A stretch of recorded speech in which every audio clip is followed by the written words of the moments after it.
అనంత జ్ఞాని అయిన యేసుక్రీస్తు నామంలో మీ అందరికీ శుభాభివందనాలు తెలియజేస్తూ ఉన్నాను.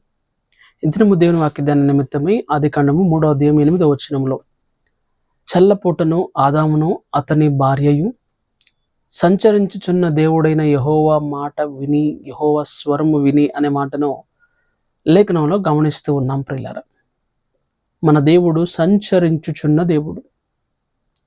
సంచరించుచున్న దేవుడు అనంటే ఆయన ఒక ప్రదేశానికి పరిమితమైన వాడు కాదు. ఒక కొండకో, ఒక ప్రాంతానికో, ఒక గుడికో, లేదా మరొక భౌతిక సంబంధమైన ప్రదేశాలకు పరిమితమైన వాడు కాదు. యెరూషలేములో ఉన్న దేవాలయంలో ఉన్న ప్రాంతానికి పరిమితమైన వాడు కాదు నా దేవుడు.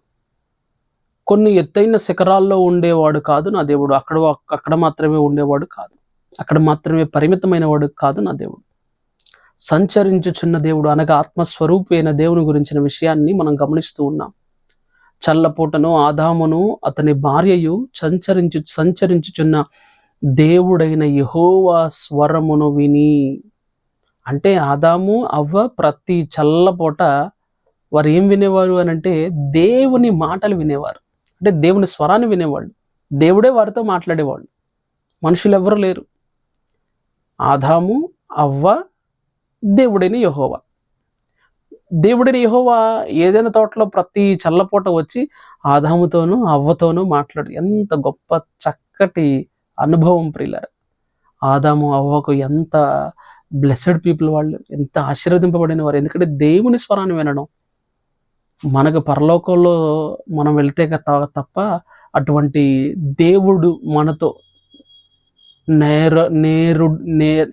నేరుగా మనతో ఒక చక్కటి సహవాసం అక్కడ మాత్రమే సాధ్యం. సంచరించుచున్న దేవుడు అనే మాటను మనం గమనిస్తూ ఉన్నాం. మన దేవుడు సంచరించేవాడు. ఆయన ఒక ప్రదేశానికి పరిమితమైన వాడు కాదు. అంటే ఇక్కడ లేఖనం సెలవిస్తుంది, యెహోవా స్వరమును విని. ప్రతి దినము దేవుని స్వరాన్ని వింటున్నావా ప్రియ దేవుని బిడ్డ? దినమునకు చాలా స్వరాలు వింటావు. నీ బంధువులో, ఇంటివారో, అయినవారో ప్రయాణం చేసేటప్పుడు కొంతమంది స్వరాలు వింటూ ఉంటావు. ఇన్ని స్వరాల కంటే మొదటిగా, ప్రప్రథమంగా, అన్నిటికంటే ముఖ్యంగా దేవుని స్వరాన్ని వింటున్నావా? ఆదాము అవ్వ ప్రతి దినము దేవుని స్వరాన్ని వినేవాళ్ళు. ప్రతి దినము దేవుడు వారితో సహవాసం చేసేవారు. దేవుడు వారితో మాట్లాడేవాడు.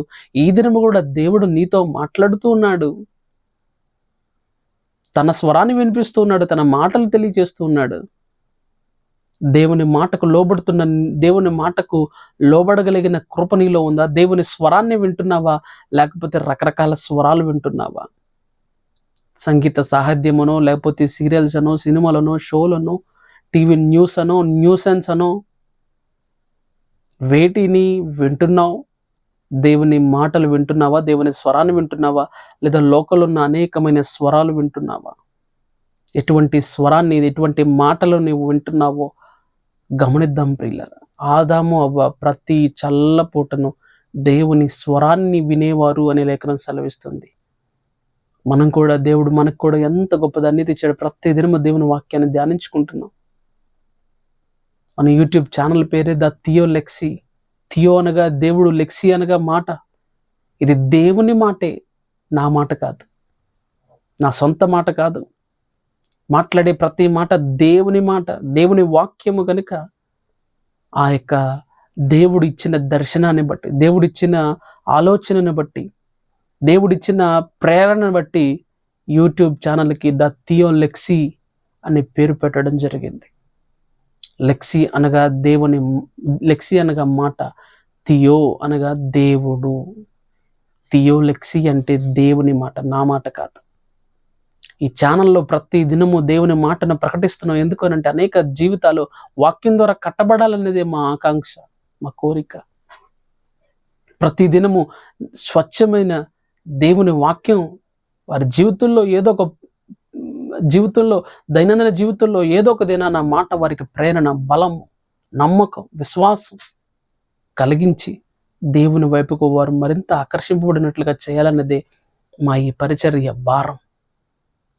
అవ్వ ఆదాము కూడా దేవుని స్వరాన్ని విన్నారు. మీరు కూడా దేవుని మాటను మన యూట్యూబ్ ఛానల్లో వింటున్నారు.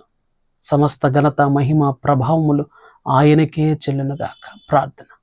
పరిశుద్ధాత్మదేవ, నీకు వందనాలు.